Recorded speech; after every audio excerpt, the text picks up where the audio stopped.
We are talking about the book of James. We're going to jump right in chapter 1. I don't know about you guys, but James has always been one of my favorite books. It's pretty direct. And I think sometimes that's what I need. I just need to be told things.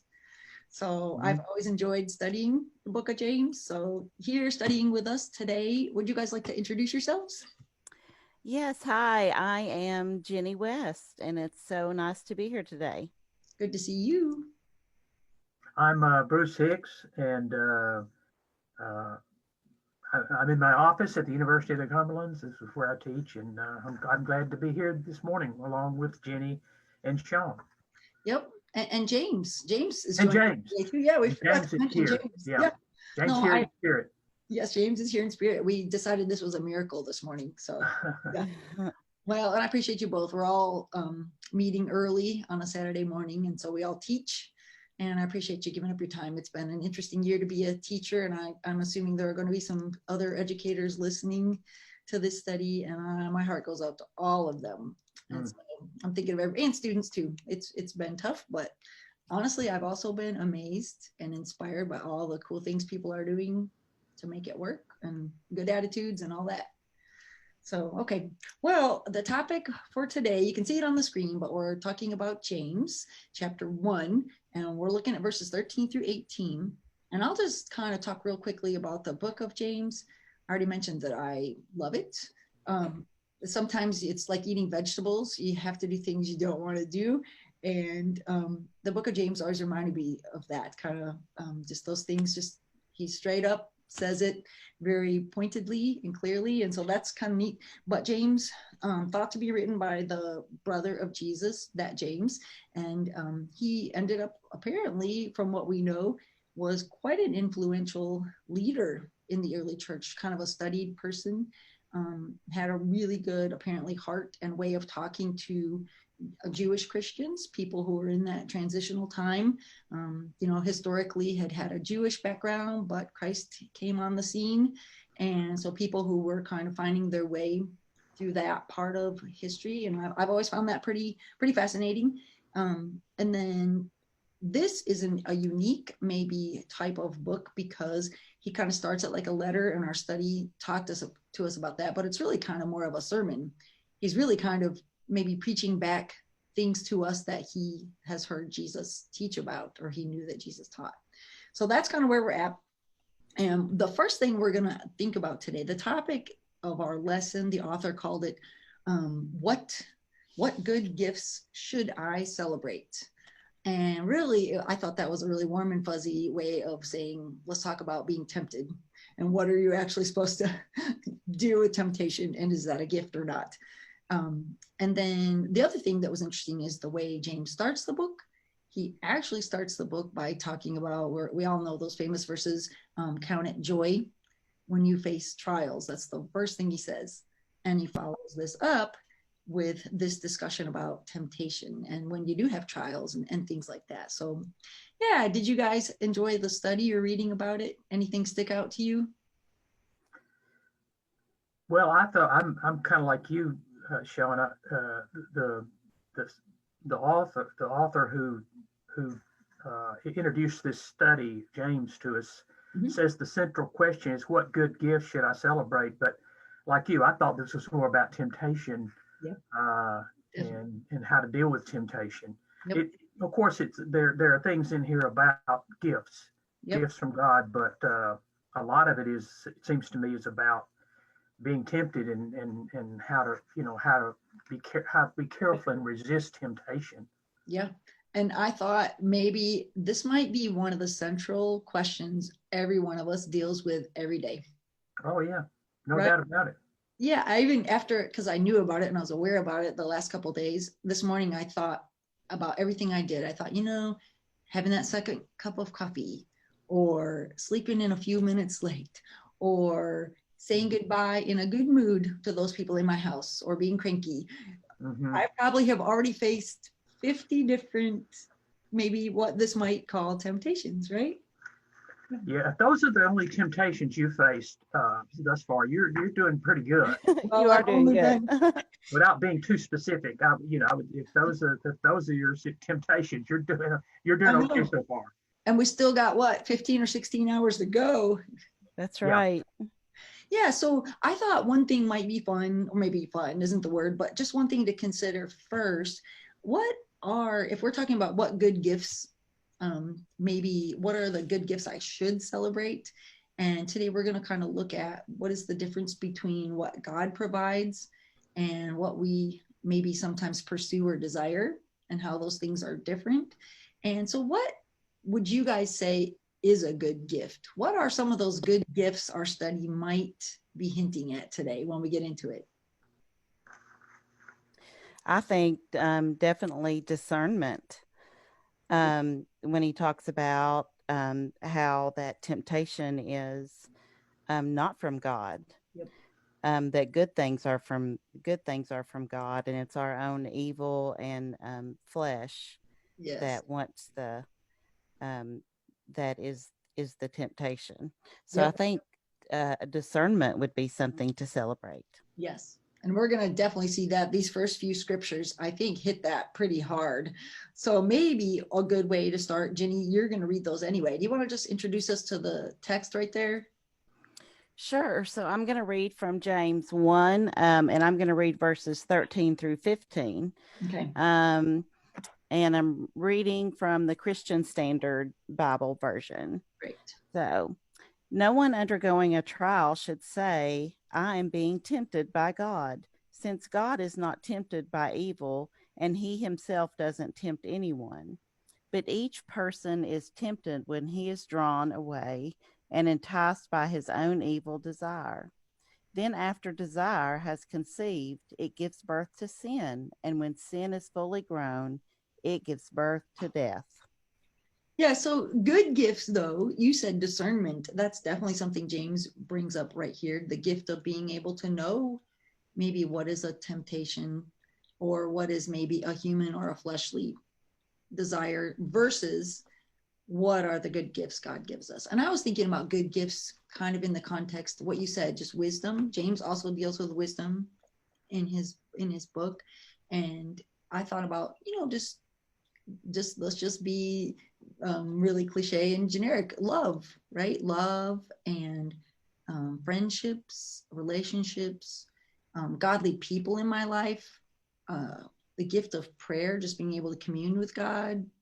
He's offered. And obviously, the big picture, I don't want to, miss the idea that he gave us Christ, right? He offered us salvation. So there are all these good gifts out there, and those are kind of the big picture ideas. But James is also, I think, hinting at what we mentioned a minute ago. Sometimes it's those daily temptations are what are maybe harder to discern. And so this first verse, the verses that you said, and I thought this was powerful. I've heard this before, but just reading it again for this week's lesson, he gives that kind of symbolic story about something being born and growing into something mature. That one kind of hit me because he said, after desire has been conceived, or after you give into a temptation, it gives birth to sin. If you repeatedly follow a temptation, and then after it is sin, it continues to grow if it's not checked. And then it becomes fully mature. In other words, you fully embraced it as a grown living thing. And it, an adult thing makes all of its own choices. It's very controlling and powerful. And it says it gives birth to death. We're talking about on Wednesday nights in a college Bible study that I'm doing is how we spiral from our thoughts. Yes. And how, in order to interrupt that spiral, we need the interjection of Christ and his word.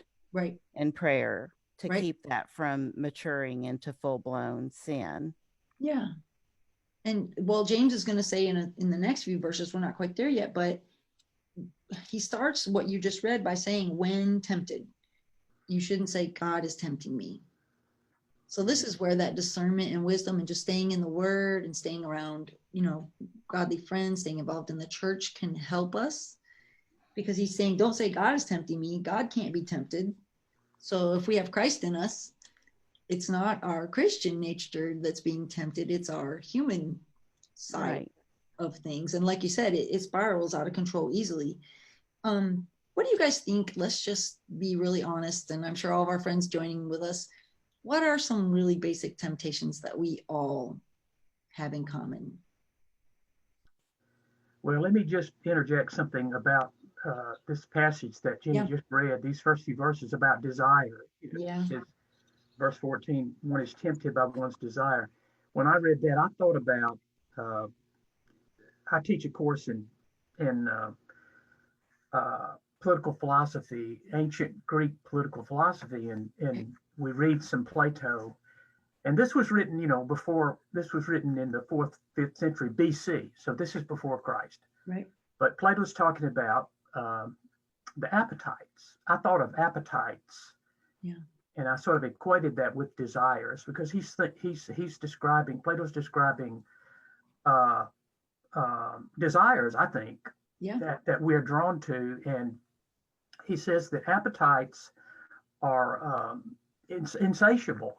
Yeah. And that they have to be controlled and restrained. Otherwise, you'll ruin yourself if you just pursue your appetites sort of unrestrained. And the Greek answer to that, Plato's answer to that was that our reason.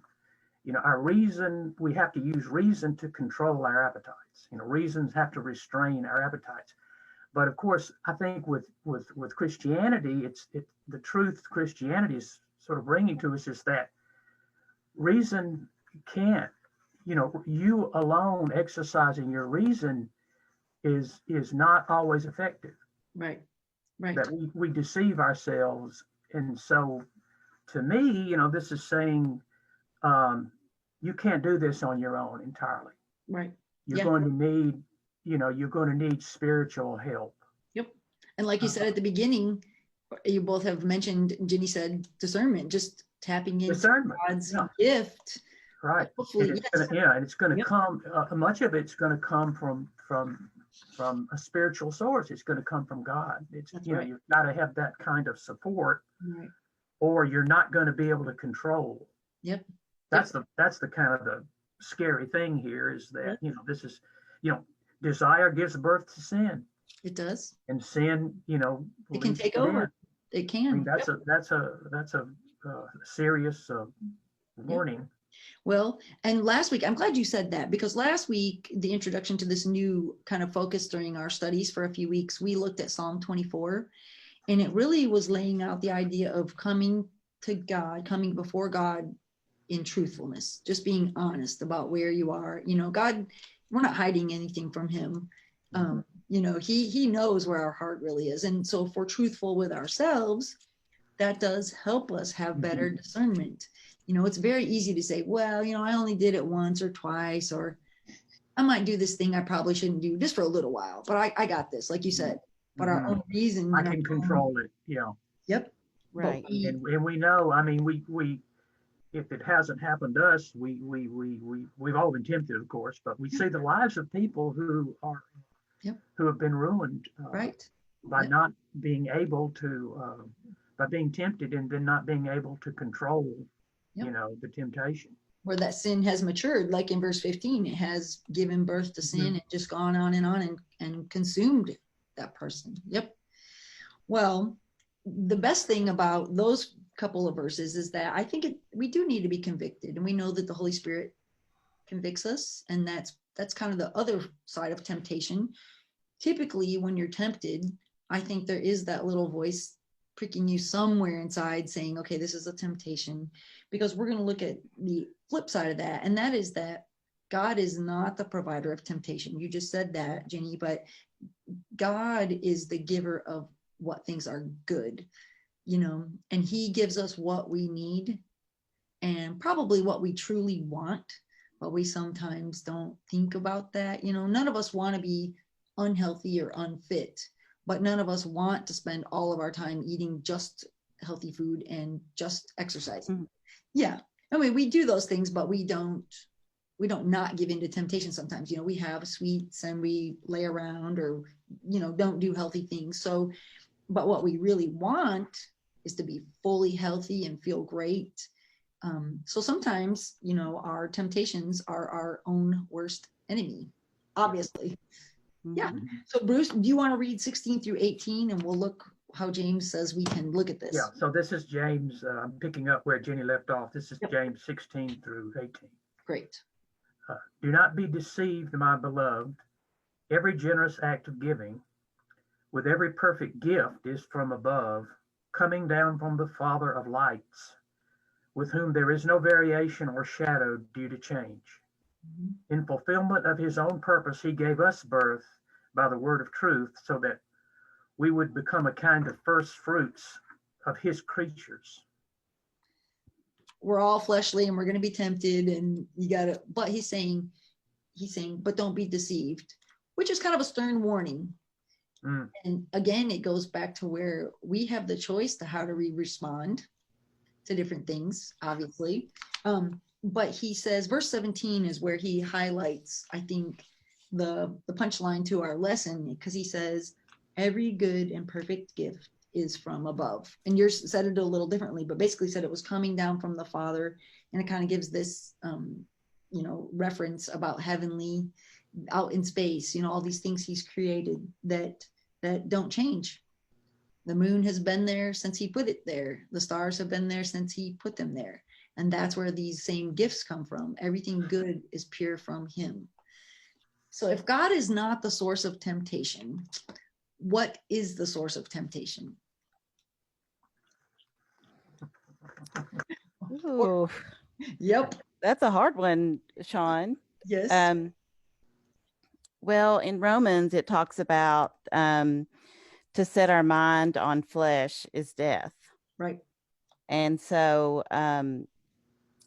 but if we set our mind on the Spirit, it's life and peace. Right. So you would have to kind of garner from that temptation is from our flesh. Right. Worldly pursuits, Yep. worldly idols, different items like that. Right. So I think you get an A+ for that, because that's it is a hard question. I thought, Mm-hmm. where does temptation come from? So if God's not giving it to us, Mm-hmm. where is it coming from? And you just said you said it earlier too, Plato is saying, we all have all these desires. Yeah. Yep. I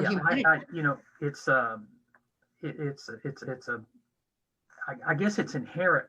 Well, we're sinful creatures, if you go back to Genesis and the fall, right, and we're drawn to things that aren't necessarily good for us, right, and even things that appear to be good for us, yes, aren't necessarily good for us. I'm glad you said that. We can be deceived that way too.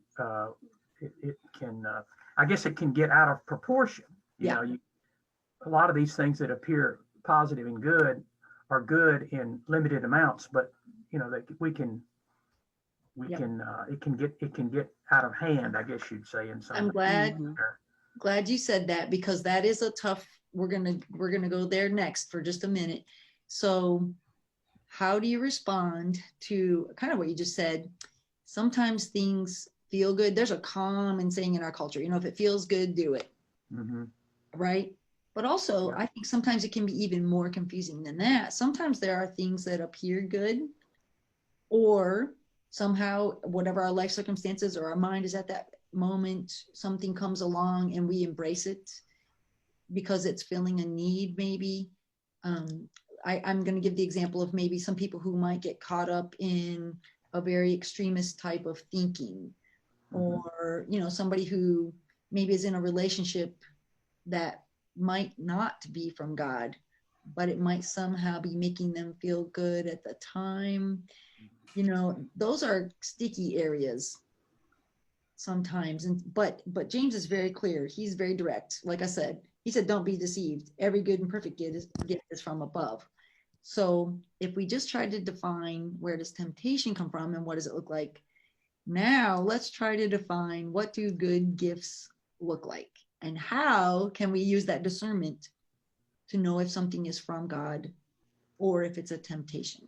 What do you think about that? Because I think this is a hard one. Yeah. Well, I think there's some basic things that are gifts that we take for granted often. You know, our health Yes. and our material well-being. You know, the fact that we have friends, as you mentioned, and family and jobs. I mean, Yes. those are to me those are blessings. Yes. And I think we sometimes take those for granted. Yep. Um, Yes. but Yep. I think part of the lesson here is that it is hard for us to. It's often hard for us to discern when a desire is positive and fulfilling, and when it can be dangerous. Right. You know, Yes. it's not always easy to, as Jenny said, to have that discernment. It's not always easy. I think we can be deceived, Yep. although God obviously is not doing the deceiving, but we Right. can be deceived Yep. about the things that we think are good for us. Right. So what are some tools we can use to kind of keep that in check? And I even think you brought to mind, sometimes we think we're doing something good and we might be. I might be in charge of the biggest ministry in the world or the biggest Mhm, mission, and that could be a great thing. But a mhm, temptation might be to just pour everything into that and not leave anything for my family, or Right. not use my resources wisely toward that ministry. I mean, there's a lot of good things that also we can fall into temptation through those. So what are some tools we can use or help each other um, to have that discernment, and try to keep in check? Yeah, I think you have to ask yourself, um, is what I'm doing, or is this desire, does it lead me to God and a stronger relationship with Christ? Yeah. And if it starts to pull you away from that, then I think that's when it kind of goes off the rails, so to speak. Right. I think also by our fruits, um, that the Bible talks a lot about the fruits that we produce Yes. as Christians. And even in this scripture, it's a little bit of pressure to say that we are kind of a first fruits of his creatures. Right. So what is our activities and our mindset? What kind of fruit is it producing? Yes. And is it focused on Christ? Yeah. I think those are great questions. Our study always ends with those "what about me" questions, and you kind of nailed that one on the head, because it said, "Am I kidding myself?" It's one of those questions to reflect on when you're involved with a temptation or something good. Whether you're looking at it categorically either way, one way to stop and think about it is am I actually strengthening my relationship with God, like you said? And those fruits, if we're the first fruits, love, joy, peace, patience, kindness, goodness, gentleness, faithfulness, and self-control, if any of those things are the result of what you're doing, I think that is, definitely a good meter to hold it against.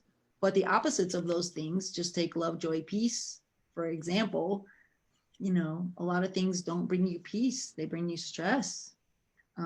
They don't bring you joy. So if that's what's happening, you can kind of use that as I think, a measuring stick for sure. One thing that our author brought up at the end too was just right now, what is truth? And how do we stick really strongly by that truth? If we know that Jesus is the truth, that guides our relationship with God, um, it's hard, because the author even said, when there's no accountability, then things deteriorate very quickly. And who are we ultimately accountable to? To God. And so I think that sometimes when we're tested or tempted, that is definitely Satan, working his magic to keep us away, pull us away, and put that wedge between us and God. The last question I thought was an interesting question.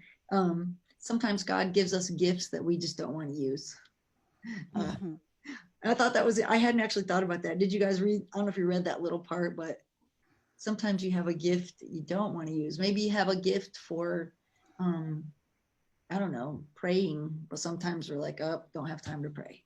Or, there are gifts he gives us that we've talked about stewardship in the last few lessons too. just being a good steward of those gifts he does give us. Yeah. Any thoughts about that one? That requires faith sometimes, stepping out. Maybe you have a gift for, being comforting to people. Maybe you have a gift for working with youth. Maybe you have a gift at your workplace for witnessing. And being a good steward of those gifts might require stepping out a little bit and exercising them. I don't know about you. I actually tried to think of a few. That was a harder question for me. Anybody have examples about that one? I think it could make you, you can have gifts that make you uncomfortable. Yes. And so when we're uncomfortable, we should always rely on God, but we're really relying on God in the moment to help us with those gifts. And sometimes our confidence, our lack of confidence in ourselves keeps us from performing those gifts or practicing those gifts when it requires confidence in God. Sure. I think if the things that we do are most of the things that we do are self-regarding, then that's a problem. That's a danger signal. I think and it's easy to fall into that, that I'm going to do this for myself. Yes. My own, my wealth, my power, my prestige. We all want to be recognized. Yes. And that's all self-regarding, and some of that is positive and useful and beneficial. But if it's only about you, yep. Then and you're not in some way helping others, then I think that's one way to try to discern the discernment that Ginnie was talking about. If it's all about me, then there's probably something wrong with the direction you're headed. Yes. And I think we all we all face that because we all want good things for ourselves, and Yep. we struggle in this world to be recognized and valued, and but that can take us away from others and from our relationship with God. And I think it's hard to have that discernment.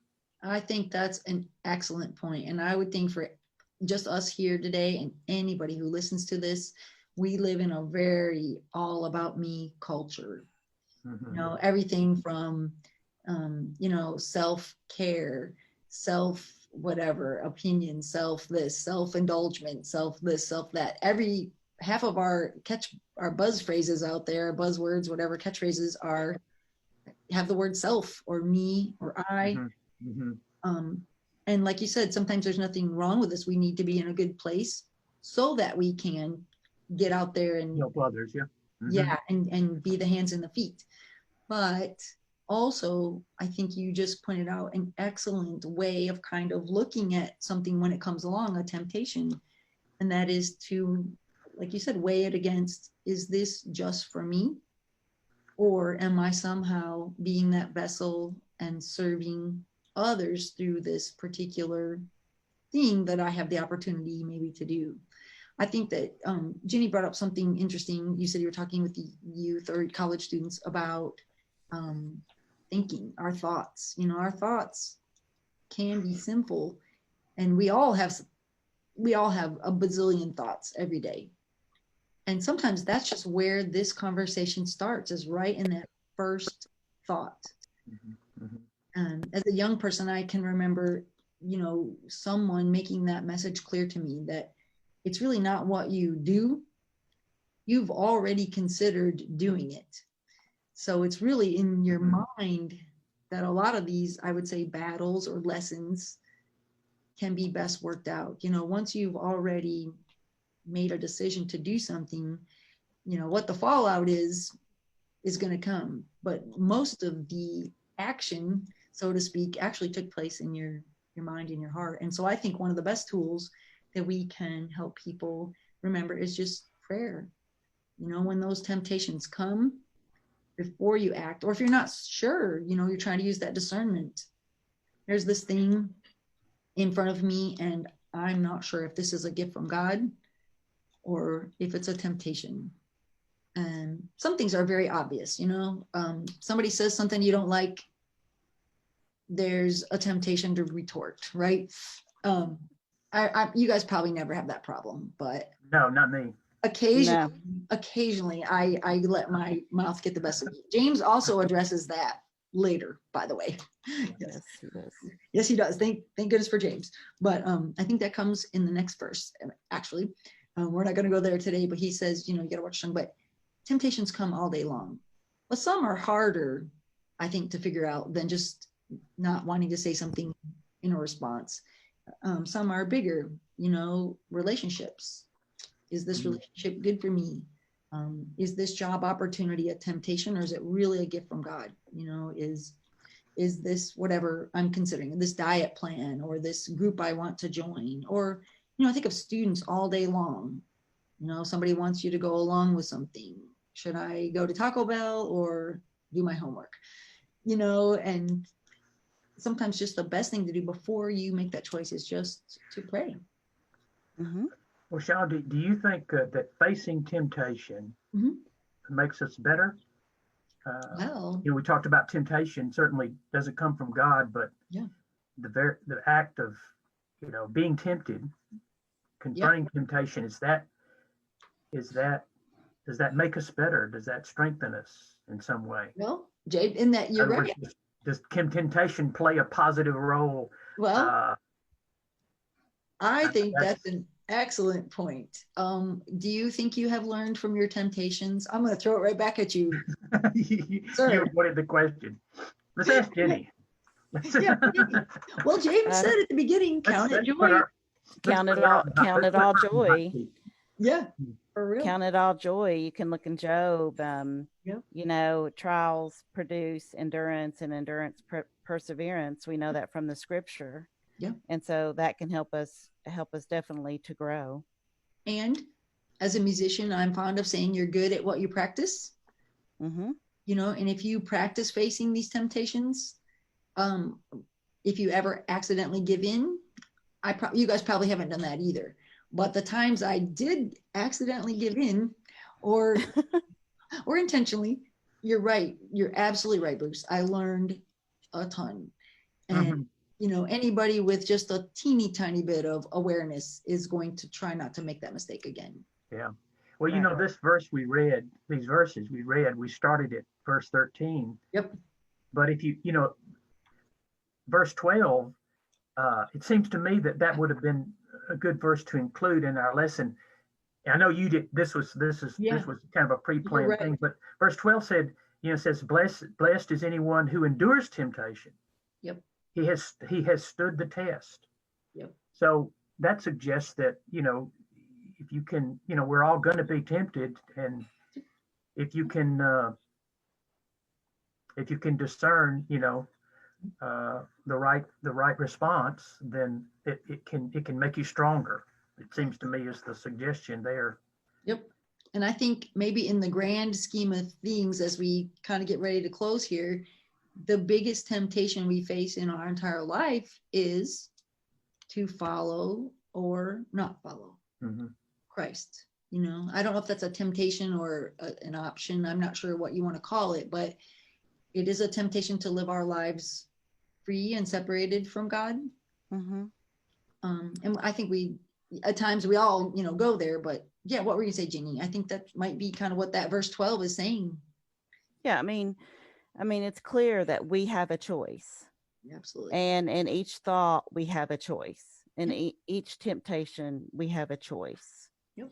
And I think that even if we do stray to the wrong choice, that God can use that for good, because we are his children. Right. And he has promised not to leave us. Yep. Yeah. And he isn't the one tempting us, but he is the one forgiving us and offering us another option, so our flesh tempts us all day long. But if we can just try to stay focused on the idea that God is only wanting to give us good gifts, he wants us to have this joy and peace that he's continually holding out there. You know, and that's the gift he's given us all day long. That is really the gift. If you look for it, that's what's there. But our flesh gets in the way. And you're right. And when we make those mistakes, we learn from them, and he, you know, draw near to God and he will draw near to you. Yes. And that's, I think, a good way. If you're not sure, then use that verse, if nothing else. I don't know what to do here. I'm going to draw near to God. Or I messed up. I'm going to draw near to God. So yeah. Anything else you guys want to add to help maybe people who are looking at this with us today? I thought it was a good one. James, every single verse in James can just get you right there and Right. make you think extra. Cool. All right. Well, I appreciate you guys being here this morning, and I hope I get to see you in person soon too. Yes, absolutely. Thank you, guys. It's been such a pleasure. Yeah, I enjoyed it. Thanks, Shawn. All right. Bye, guys. Have a great day. Bye-bye. Thank you.